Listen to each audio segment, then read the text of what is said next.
Okay, I think whoever's going to join us will join us, inshallah. And I'm going to ask Imam Hussein, you can determine who's going to make the dua for us. The opening dua. Let Farid make. Inshallah. Muhammad Farid, تفضل. لطيف. Okay. بسم الله الرحمن الرحيم. اللهم صل وسلم وبارك على سيدنا محمد الفاتم الأخقى والخاتم السبق والناصر الحق بالحق والهادي إلى صراطك المستقيم صلى الله عليه وعلى آله وأصحابه حق قدره مقدار عظيم. بسم الله الرحمن الرحيم. اللهم يا من جعلت الصلاة على النبي صلى الله عليه وسلم القربى نتقرب إليك بكل صلاة صليت عليه من أول نشأة إلى ما لا نهاية الكمالات إلى حضرة سيدنا محمد صلى الله عليه وسلم مدد سيدنا شحاز وغالي رضي الله عنه. الفاتحة. بسم الله الرحمن الرحيم. الحمد لله رب العالمين الرحمن الرحيم مالك يوم الدين إياك نعبد وإياك نستعين اهدنا الصراط المستقيم صراط الذين أنعمت عليهم غير المغضوب عليهم ولا الضالين آمين. سبحان ربك رب العزة عما يصفون وسلام على المرسلين والحمد لله رب العالمين.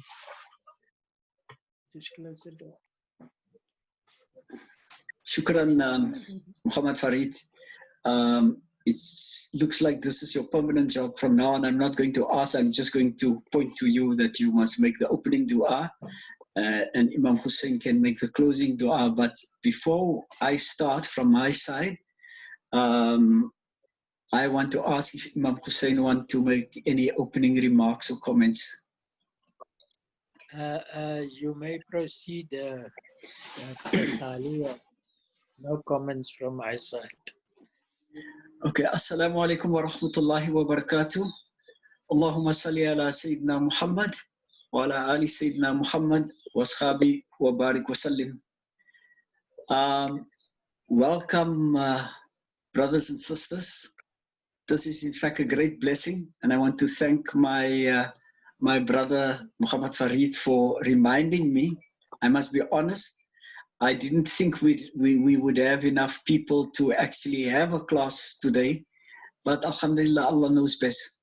So shukran to him for the reminder. What we are going to do today is we're talking about the sifat of Allah subhanahu wa ta'ala, the sifat, the divine attributes. Now the divine attributes of Allah subhanahu wa ta'ala is the way we can get to know Allah subhanahu wa ta'ala. There's no other way that we can get to know Allah subhanahu wa ta'ala except through His sifat, His beautiful names, and through the things that Allah subhanahu wa ta'ala has created. To marvel at the things that Allah subhanahu wa ta'ala has created and see that whatever we are looking at could only have been created by an all-powerful Supreme Being. And what is important for us to reflect on are the signs that Allah subhanahu wa ta'ala refers us to. It's one of the ways that we can get to know Allah subhanahu wa ta'ala, and those signs are not only in the heavens and the earth, but within our own bodies. And we have looked at the quality of divine hearing, that Allah is the all-hearing. Now, it's simple to say that Allah subhanahu wa ta'ala is all-hearing, but if we really first look at from a human perspective and look at how wonderful the ear is, subhanallah, just looking at the creator of the ear alone without knowing how it operates in itself is something that is so marvelous that you don't need to look much further than just looking at the ear. Now, we've touched on the actual ear itself. I'm not going to go through all the detail again.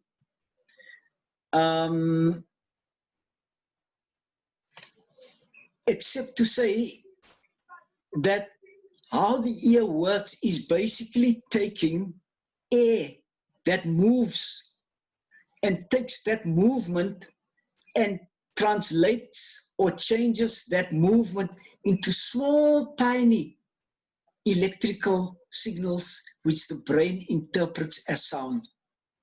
Now, if we look at how many different sounds we can hear, subhanallah, we can probably hear about 5 or 6 different sounds and recognize what it is. But the moment it gets more than that, then it becomes extremely difficult. If there's 10 or 20 people sitting in a room all speaking at the same time, you won't be able to determine what is going on. It will become such a problem. But if we look at the quality of Allah subhanahu wa ta'ala of being all hearing, can we imagine what it is like for Allah subhanahu wa ta'ala to hear every single thing that is being said in the entire universe? If every single person is speaking at the same time, Allah subhanahu wa ta'ala not only hears what every person is saying, Allah subhanahu wa ta'ala knows who is saying it, Allah subhanahu wa ta'ala knows what is being said, and Allah subhanahu wa ta'ala hears every single thing that's being said at that point, all at the same time. Now, when we say Allah subhanahu wa ta'ala is all hearing, that puts a different spin on understanding the sifat of Allah subhanahu wa ta'ala.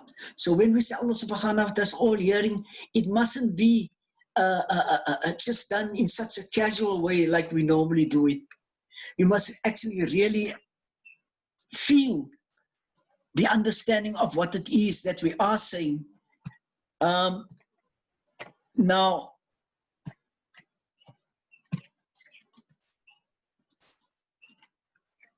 I just want to, on the last point that we made before we ended off last week, we said Allah subhanahu wa ta'ala is all hearing, but one of the amazing things about this sifat of Allah subhanahu wa ta'ala is that Allah was all hearing before Allah subhanahu wa ta'ala even created the universe. Now, what does that mean? What does it actually mean? Or why can we be so sure that Allah subhanahu wa ta'ala is all hearing when there was absolutely no sound coming from anything in the entire creation, but Allah was all hearing? There was no sound, but Allah was all hearing. If Allah was not all hearing before creation was created, it would have meant that Allah only hears when a sound is being made or generated in creation. What would that then signify? That would signify Allah is dependent on something happening in creation before Allah can hear. And that is clearly an indication of need. Now, before I move on to the next area, I want to pause and encourage anyone of the brothers and sisters who are out there to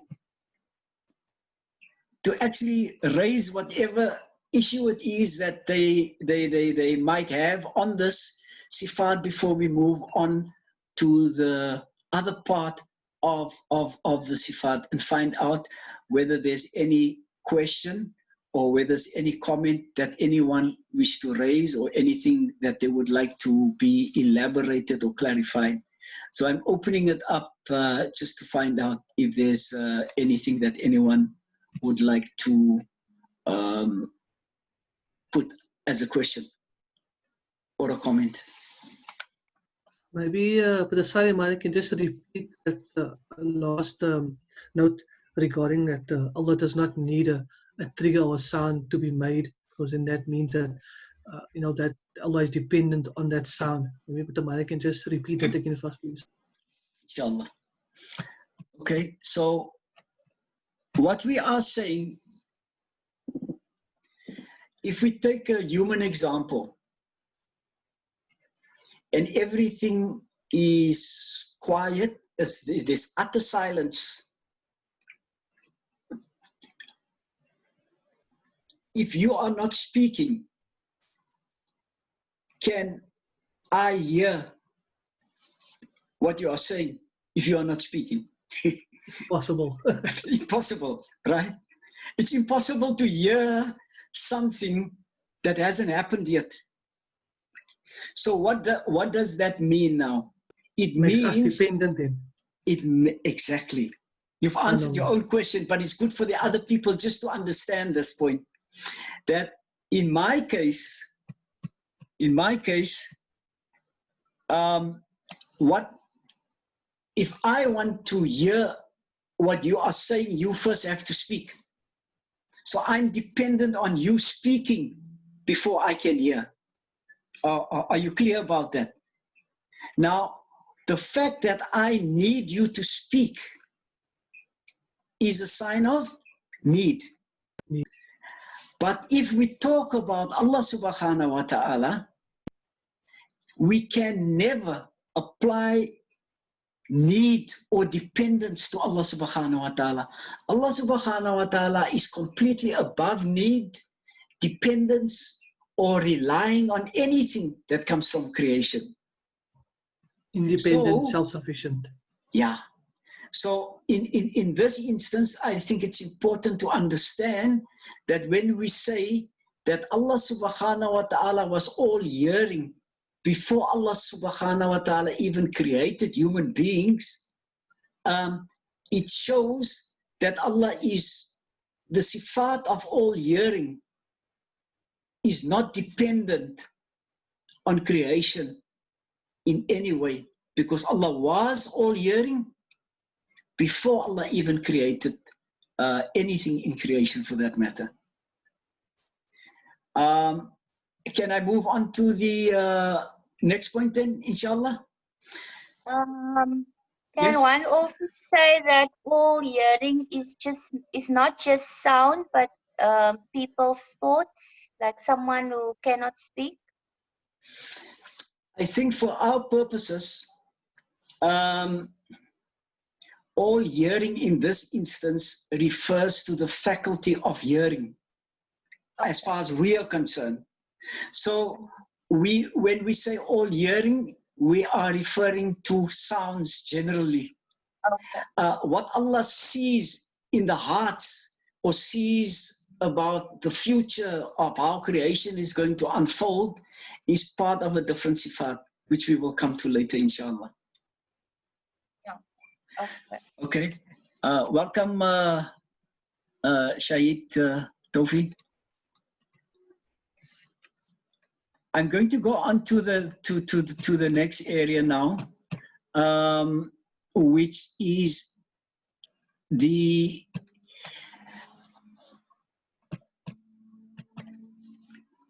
how we copy. Emulating means to copy or to try and imitate.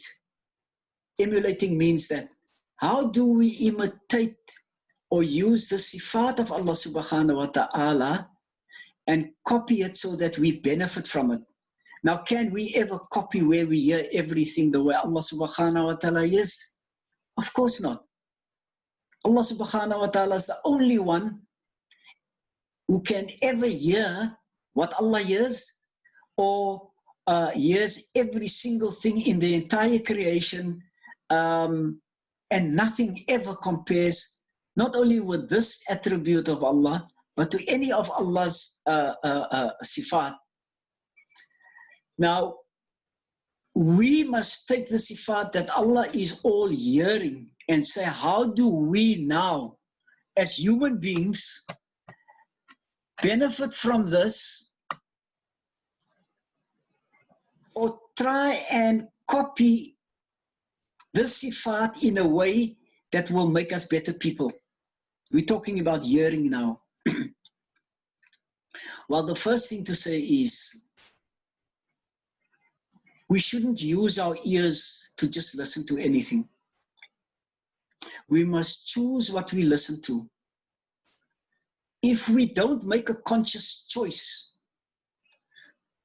to be in an environment where you know people are going to say the wrong things and you still choose to be there, then what are you doing? You're exposing yourself to something that you know is not going to be beneficial to you. So the choice to be amongst people or in certain circumstances where you know the wrong things are going to be said, and you choose to be there, you're going to be punished for that. Even if you don't say anything, but you just listen and you knew it was going to be wrong, the wrong things were going to be said and spoken about, and you chose to be there, then you must remember that is punishable because you consciously knew that it was going to be wrong and still you did it. Now, one of the big problems about, well, it's basically the tongue and the ears. And we all know what it is. We are all guilty of it in one way or the other. And that is slander and backbiting. Now, slander, nobody can slander. Nobody can backbite somebody else if they're on their own, can they? How do you slander somebody if you're on your own? Gaat jy met yourself praat? And after you've spoken to yourself, you give yourself an answer to, or you stand in front of the mirror. I mean, the whole concept of slandering means there must be at least two people. Now, if there are two people, the one will be speaking and the one will be listening, and then they will swap around, and then the one who has listened will then respond, and the responder becomes the listener, and so on and so on, and so it goes on. Or sometimes you say, no, I never ever said anything. I just listened. That your listening made it possible for the other person to slander. Doesn't make it less of a problem because you only listened. The moment you walk out, that person is going to stop speaking. He's not going to speak to himself. So remember this argument that we use, that no, I never ever, that other person did all the talking, I only listened. The listening is equally bad because you're allowing the other person to do what you know is not correct.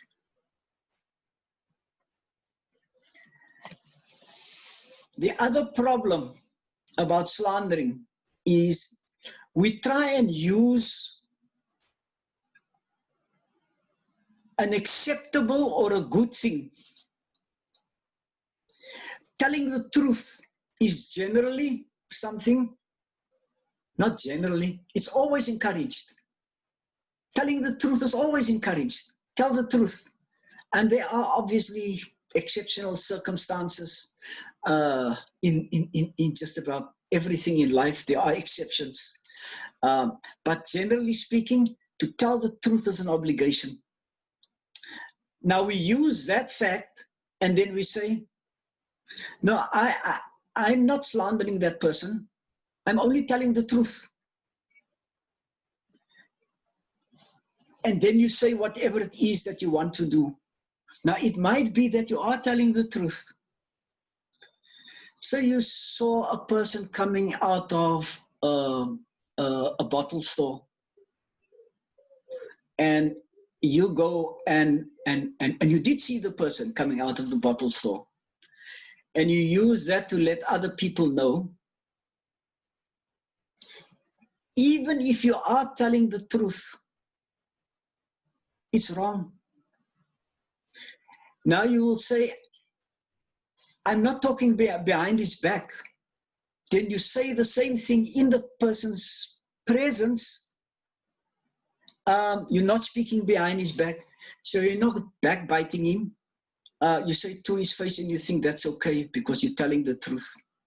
We shouldn't say bad things about other people, whether it's true or false, and whether it is in front of the person or behind the person. Stay away from making judgments on other people and slandering people. So I think I'm basically repeating most of what you people are aware of, but it's more a question of reminding one another, because if we link this to the sifat of Allah being all hearing, then how we use our ears becomes one of the ways of how we can get to know Allah subhanahu wa ta'ala better.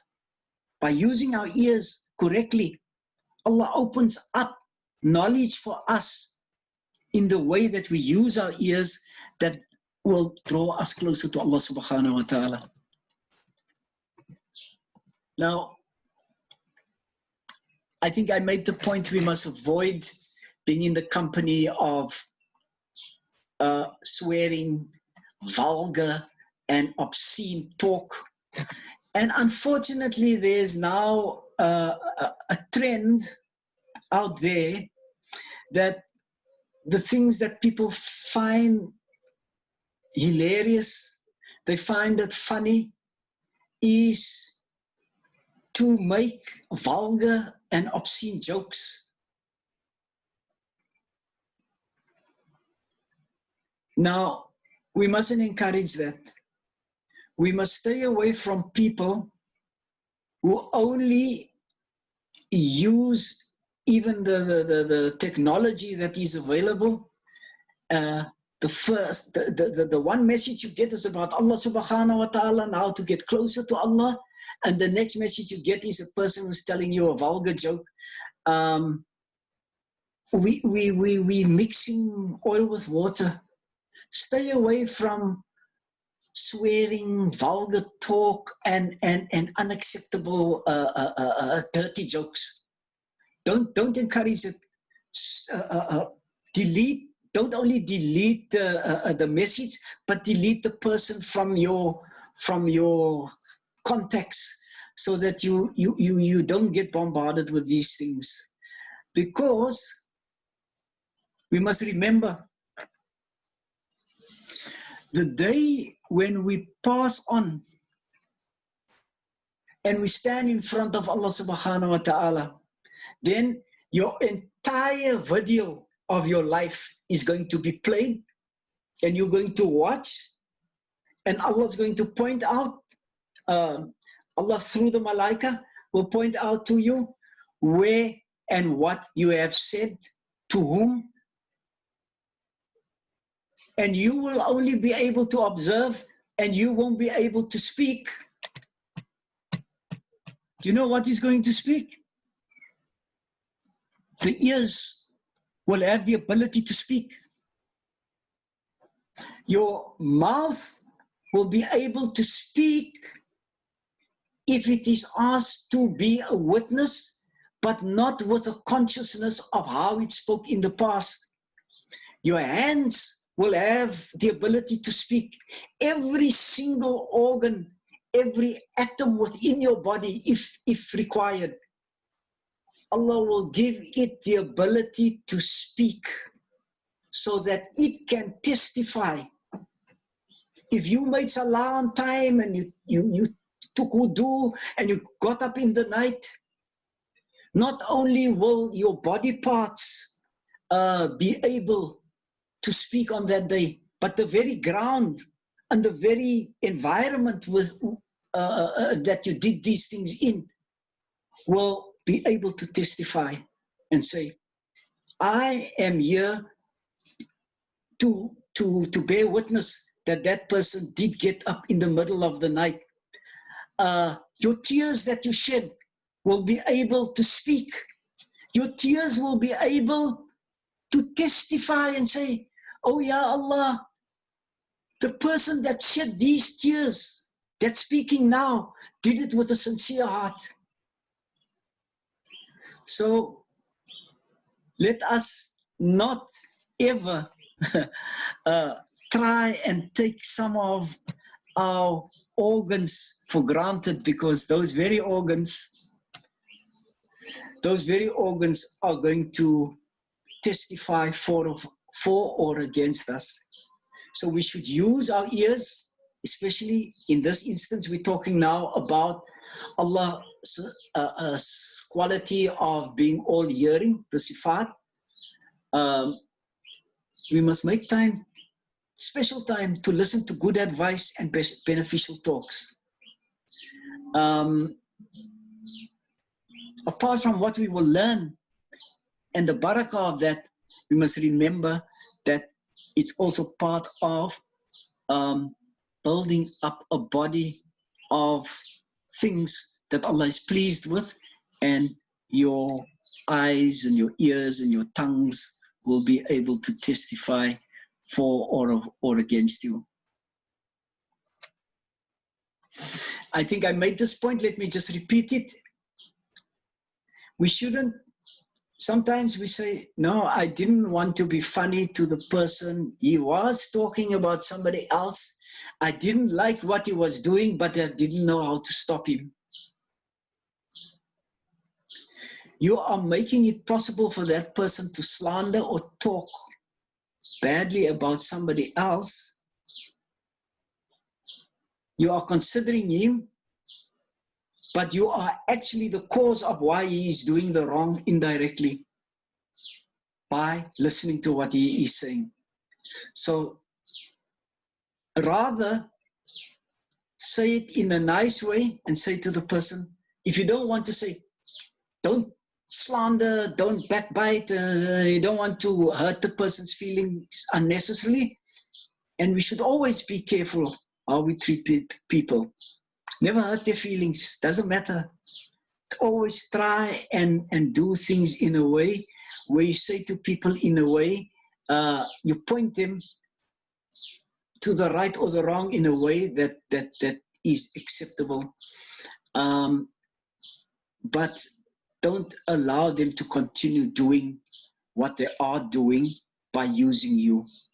So avoid becoming the second person that made the wrong possible in the first instance.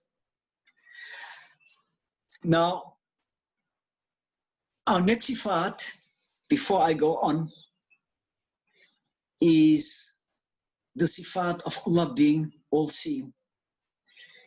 Even the children hear about all hearing, all-seeing, all-powerful. And we, unfortunately, have, as children, also known this. But we've never really made any real effort to go beyond just saying Allah can see everything and Allah can hear everything. And the moment we start going into what we are doing now, we're actually on the path of getting to know Allah subhanahu wa ta'ala better. Because how do you worship Allah? How do you make ibadah if you don't really know Allah subhanahu wa ta'ala the way He ought to be known? So every effort we make to know more about Allah, Allah will put the barakah into our lives, and we will get more benefit out of the ibadah that we do. And we will start in the process acquiring insight and wisdom into things that we've walked past and never seen. And all of a sudden, it's like a veil is removed, and you all of a sudden see things in a totally different light. And where does that come from? Because Allah has lifted veils of ignorance, and you can now see things with the barakah and the nur of Allah subhanahu wa ta'ala. But before I go on to Al-Basir, the next sifat, let's just hear if there are any comments or questions at this stage. And the people who have joined us recently, the people who have never ever asked a question, I would like to encourage you to participate in the questions. It makes it easier for me, quite honestly. I want to be very honest with you. It makes it a lot easier for me if you ask questions and make comments, because then I know where I should emphasize or elaborate or give more detail. So I'm going to stop there for the moment, and I'm going to ask if there's any one who would like to pose a question or seek clarity on anything or even make a comment. So the floor is open now, inshallah.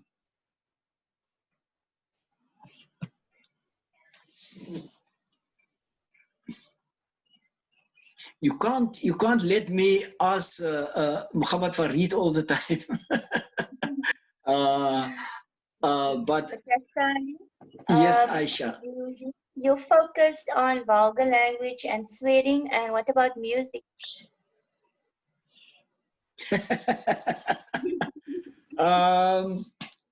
Yeah, music is not a straightforward answer. It depends, and this is my view. There's different fatwas on the question of music. My understanding is that there are two very strong schools of thought on either side, that music is okay as long as it conforms to certain criteria. Essentially, that the lyrics must be acceptable, decent lyrics. The music must not be used for dancing and getting the opposite sexes to come together. But on the other side, if any of those things can be found, the lyrics or the way the music is being used, then I think both sides would agree that music is wrong. But if you are singing Peaches and Herb or Tom Jones or whatever, you know, and the lyrics are clean, my view is it's fine. It's fine. Well, I must be honest, I like karaoke. But I only sing the things that I know are really where the lyrics are acceptable. But other people may have a different thing. But singing and music doesn't fall in the same category as slander and vulgar language and so on, in my view. Okay. All right. Shukran. Afwan. Any other comments? My husband loves music. Yeah, and that's why he loves you. That's why he loves you. He can see the stars in your eyes and all the other things. The love songs are beautiful. Some of it, the lyrics are absolutely wonderful and beautiful. So as long as things don't take you further from Allah. Yes, must be a balance. Yeah. Inshallah. Shukran. Any other comment before I move on? So what we are going to do now then is we're going to go over to the next sifat of Allah is all hearing. All seeing. You remember where we are now in the broader scheme of things. Let me just remind everyone where we are. We said that there are the 7 conceptual attributes. Let me not even go into it because I'm going to get distracted, because summarizing any point when it comes to the sifat of Allah is always difficult for us not to elaborate and speaking more about it. So let me just go straight into seeing. We'll summarize at the end on how we take all the attributes.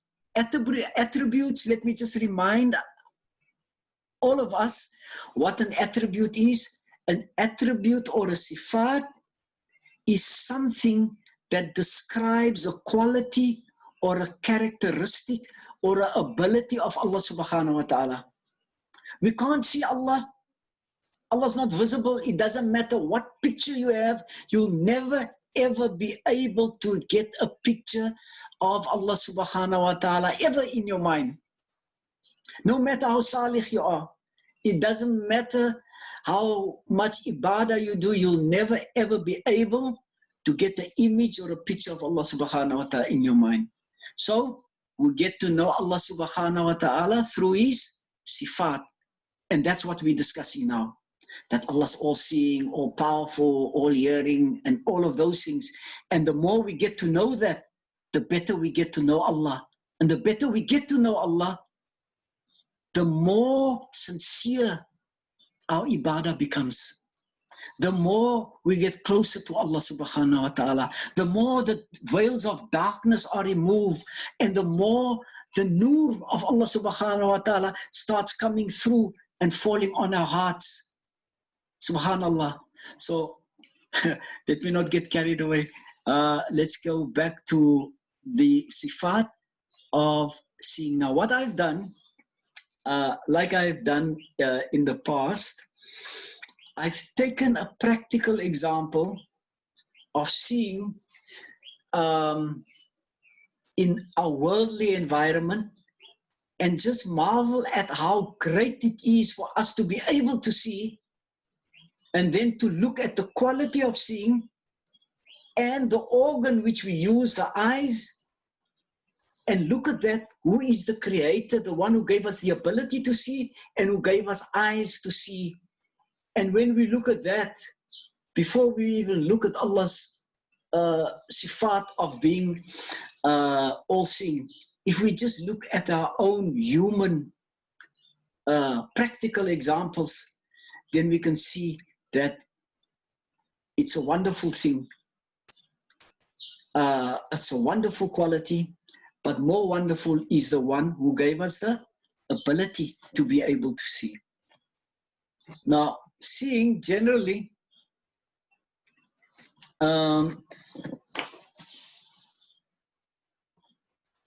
what is that?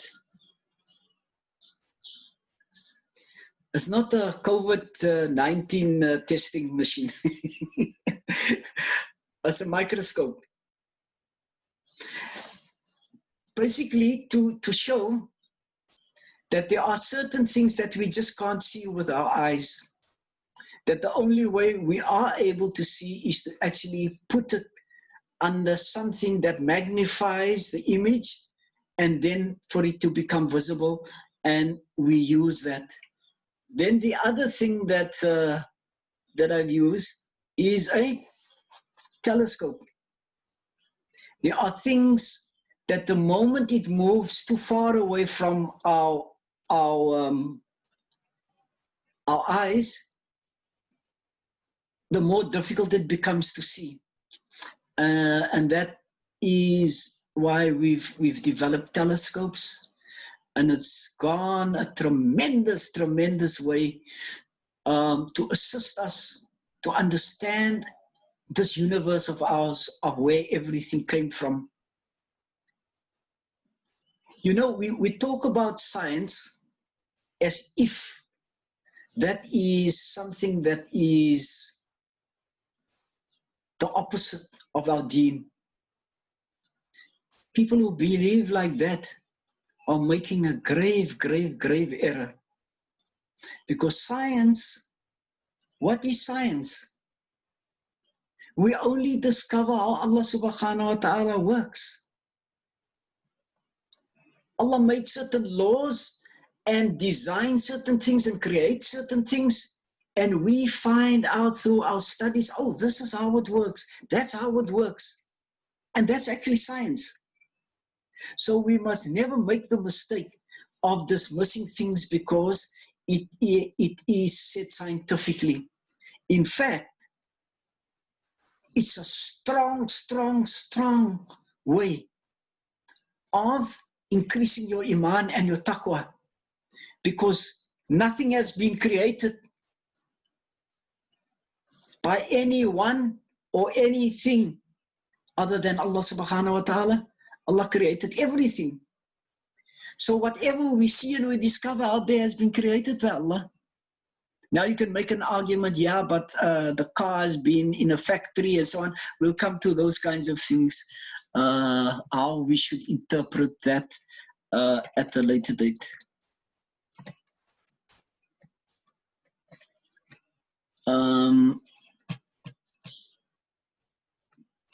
Can you see the pointer on the screen?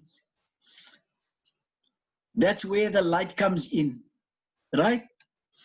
It comes through, and this small area between the two red lines, that is the pupil.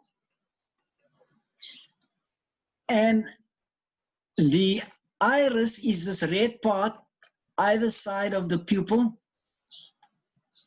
and that gives you your green eyes or your navy blue eyes or whatever color your eyes are,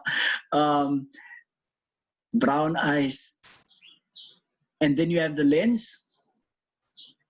Now the amazing part is, if something comes from here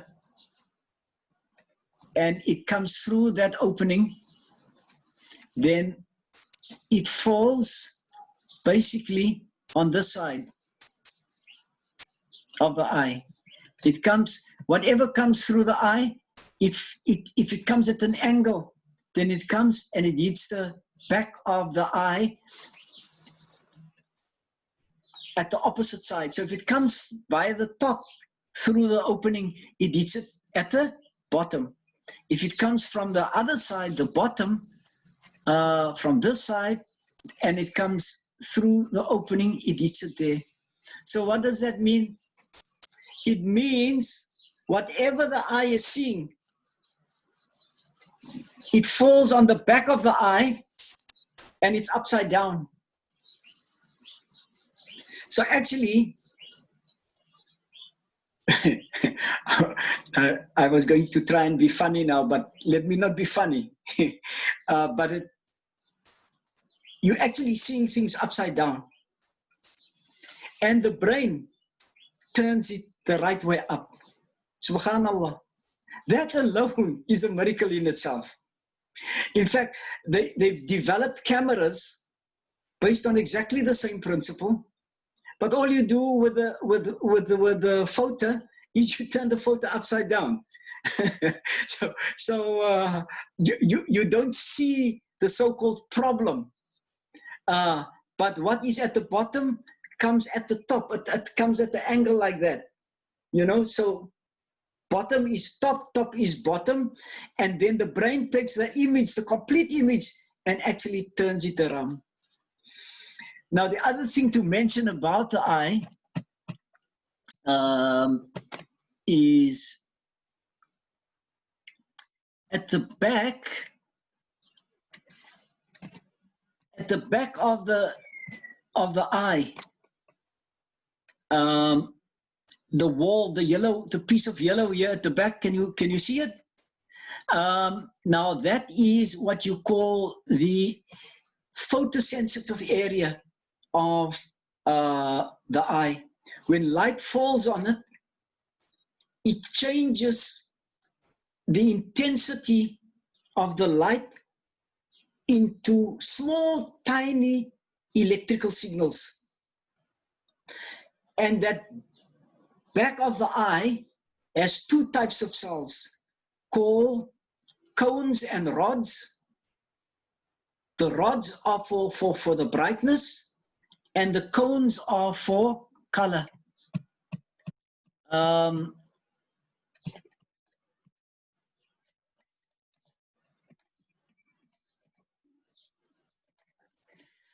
Now, what is so amazing about the eye is that there are basically only three colors. three colors of light.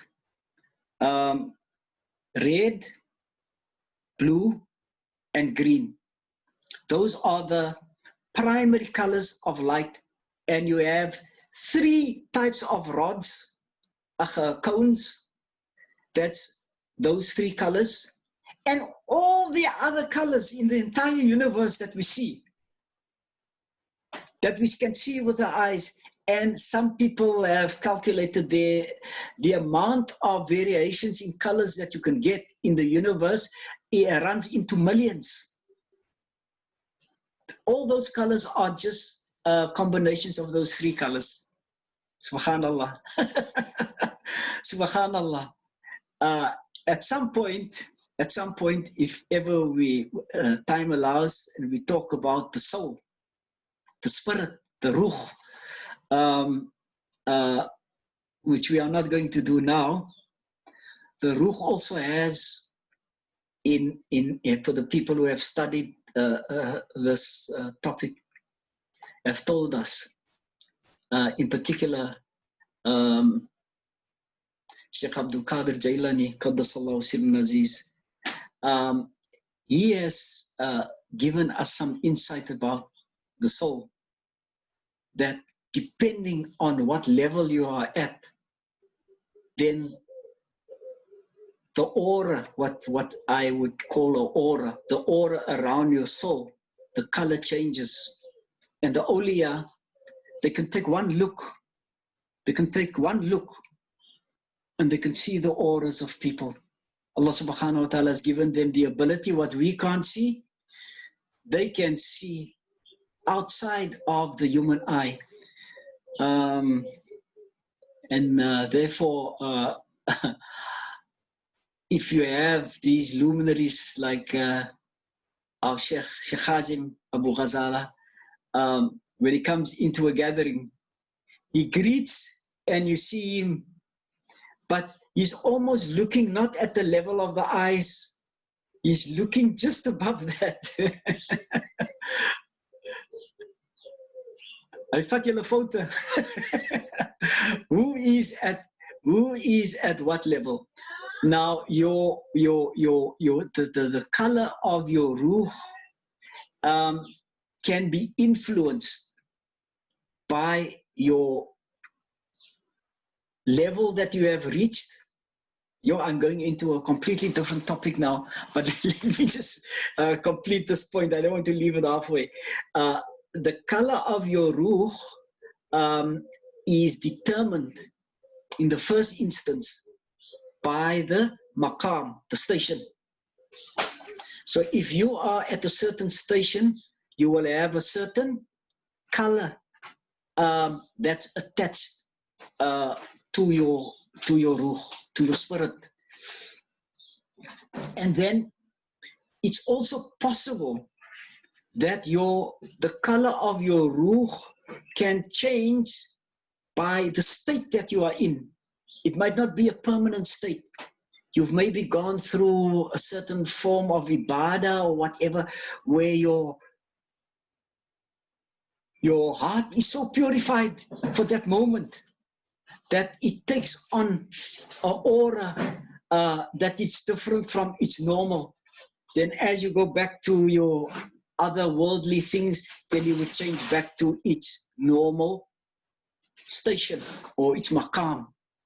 But it doesn't mean that it cannot go to the next level at times and then drop back. So what does that also say? There can be times when you are at this station and you get exposed to the wrong things that it can drop. Subhanallah. And when it drops, it's not as simple as the other way around, where it is at the top and it goes to its normal station. When it drops and it goes down to get back to you actually almost in a sense have to qualify. But we'll talk, if time allows, we'll talk more about the ruh and the soul and those kinds of things for now. And those things will be easier, much easier to understand if we understand the sifat of Allah subhanahu wa ta'ala better. So we've got cones and rods.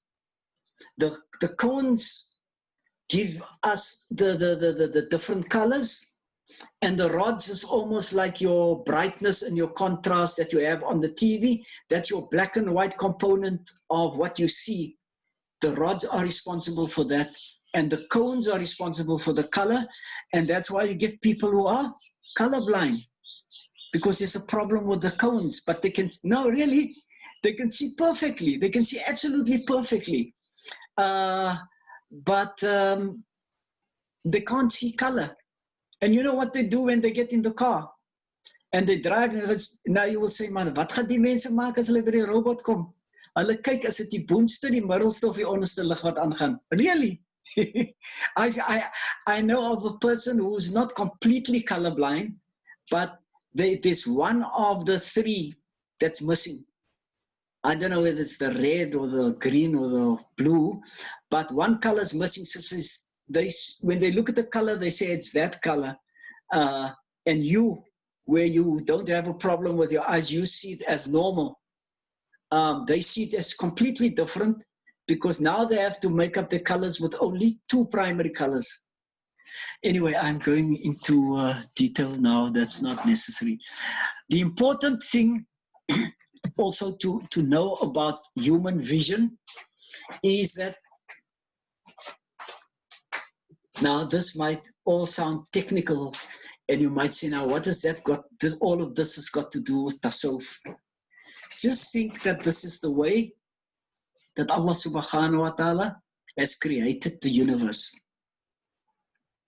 And if we understand the complexities and the wonders, then it gives us a much better insight of who Allah subhanahu wa ta'ala is.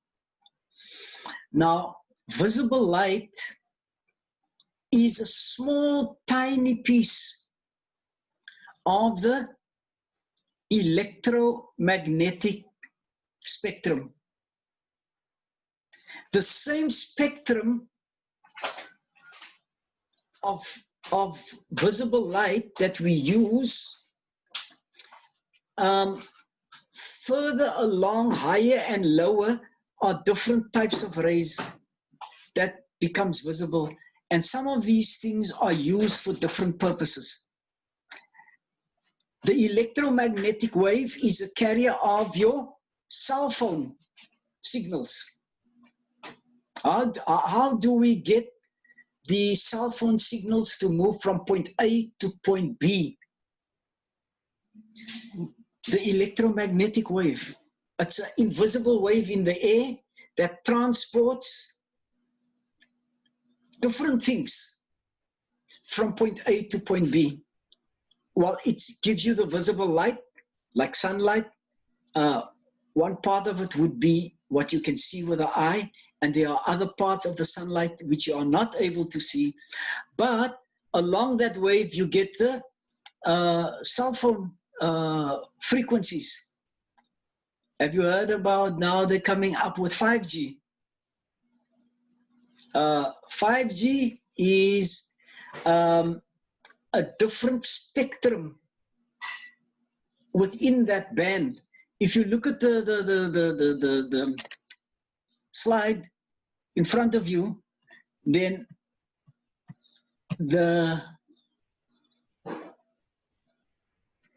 if you see FM, TV, these things here gives us, there's different frequencies along there that can be used to carry information from point A to point B. And they serve different purposes. So like in the case of TV frequencies, it's to carry the TV information. Radio frequencies is to carry radio frequencies. Then it gets to a point where you get infrared, which you just about can't see because it's right at the end, and you get ultraviolet, and what you can see is squashed between ultraviolet and infrared. Recognize the complexity of how Allah subhanahu wa ta'ala has created this universe, and how we now have discovered how to make use of 5G and all these different frequencies. Some of us, when we were younger and people were talking about cell phones, we thought they were completely off their whatever. When they said you would have phones or watches where you can see people, we thought it's totally absurd. This will never ever be possible. It's like stories or science fiction. But it shows you what Allah subhanahu wa ta'ala has created out there. The thing to remember about this is Allah subhanahu wa ta'ala created, listen carefully to what I'm saying now. Allah subhanahu wa ta'ala created every single thing, new or not, that we know about and what we don't know about. If we say, now, why can I say that? How can I make a statement like that? Where do I get that authority from? Because if Allah subhanahu wa ta'ala did not create that, it means that something else that is not Allah can create things that Allah has not created. So how many creators do we have? You have Allah as the creator and other creators? No, no, no. That's why our iman and our understanding of Tawhid can be strengthened in the way we worship Allah if we understand our Tawhid and the sifat of Allah subhanahu wa ta'ala correctly. I think let me just make one final point, and then I'm going to stop, and we're probably going to have to conclude, is that 80% of our knowledge comes from our eyes, the way we use our eyes. So our eyes are extremely important. In fact, our knowledge, 99% of the knowledge that we have in this world comes from our 5 senses. How we grew up, we learned as children, you put your hand in the fridge and you put it on the ice, it's cold. Or you put it on the stove, it's warm. And then you gather knowledge and you see things, oh, that's what a horse looks like, and this is what a chicken looks like. And you gather your knowledge, and your knowledge that you have over the years, it's processed by the brain, but the input signals of how you gather and acquire the knowledge comes essentially from your 5 senses. And 80% of our knowledge comes from the use of our sight. I want to, for now, leave it on that note, and what we will come to next week, inshallah, and we should just spend a few minutes before we conclude, would be, how do we now understand Allah subhanahu wa ta'ala sifat of being al-Basir? What does the sifat of our al-Basir actually mean? It's not something that can be related to normal human sight. Divine sight is obviously different. What is different? So when we say Allah is all-seeing, do we understand all-seeing to mean what? How does it strengthen our iman? So inshallah,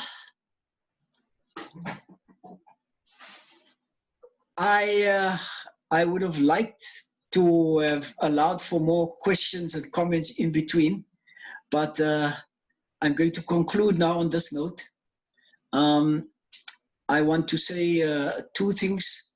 The one is that all the, or some of the back lessons, I've tried to capture, not very successfully, some of the back lectures on since we started and loaded it on YouTube.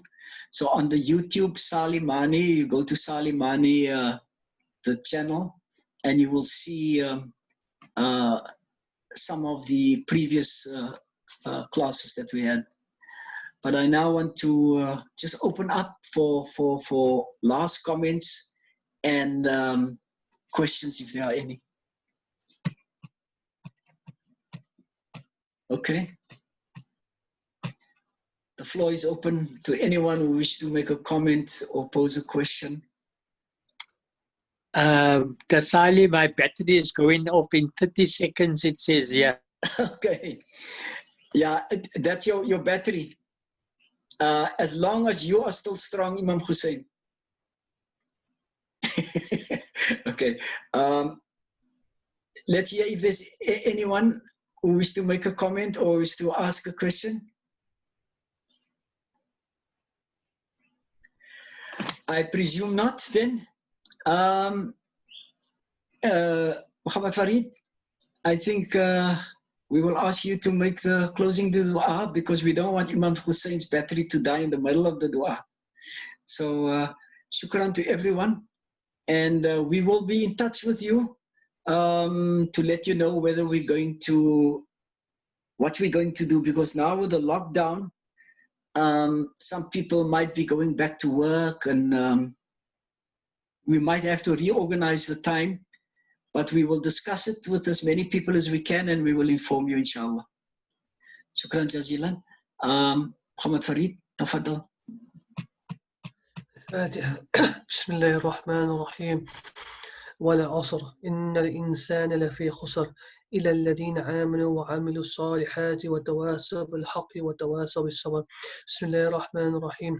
اللهم صل على سيدنا مولانا محمد وعلى آل سيدنا مولانا محمد صلاة تنجينا بها جميع الأحوال والآفات وتقضي لنا بها جميع الحاجات وتطهرنا بها جميع السيئات وترفعنا بها عندك على الدرجات وتبلغنا بها أقصى الغايات من جميع الخيرات في الحياة وبعد الممات إنك على كل شيء قدير. إلى حضرة سيدنا محمد صلى الله عليه وسلم مدد سيدنا شحاز وزاد رضي الله عنه. الفاتحة. بسم الله الرحمن الرحيم.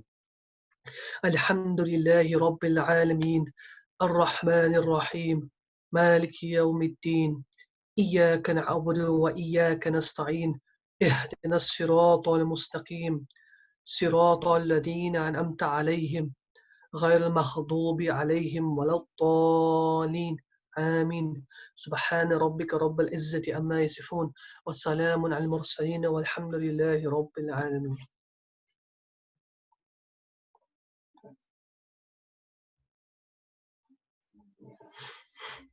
Mic is off with the Salie Manie. May you all have a wonderful, wonderful special day tomorrow, inshallah. May it be also that this lockdown and this month that we have fasted, may it contribute towards all of us going back to so-called normal life as better people and people who are closer to Allah subhanahu wa ta'ala. Everything of the best, and Eid Mubarak to you and your family. And inshallah, we'll be in touch, and we will have, we will continue with these until I am the last one standing. As long as we have one or two people that is prepared to listen to how we can get closer to Allah subhanahu wa ta'ala, then we will continue. Shukran jazilan. Mubarak to you also, Salie, and your family. Shukran very Shukran much. for all that you do, and may Allah keep you with us for a long time, so we can benefit from you, inshallah. Ameen. Shukran, Aisha. Shukran to you and your family. Shukran. Eid Wa Mubarak alaikum to all. salam. Shukran. Jazakallah khair with Sali Manie, inshallah. Ah, Have a blessed shukran. day, inshallah. And you.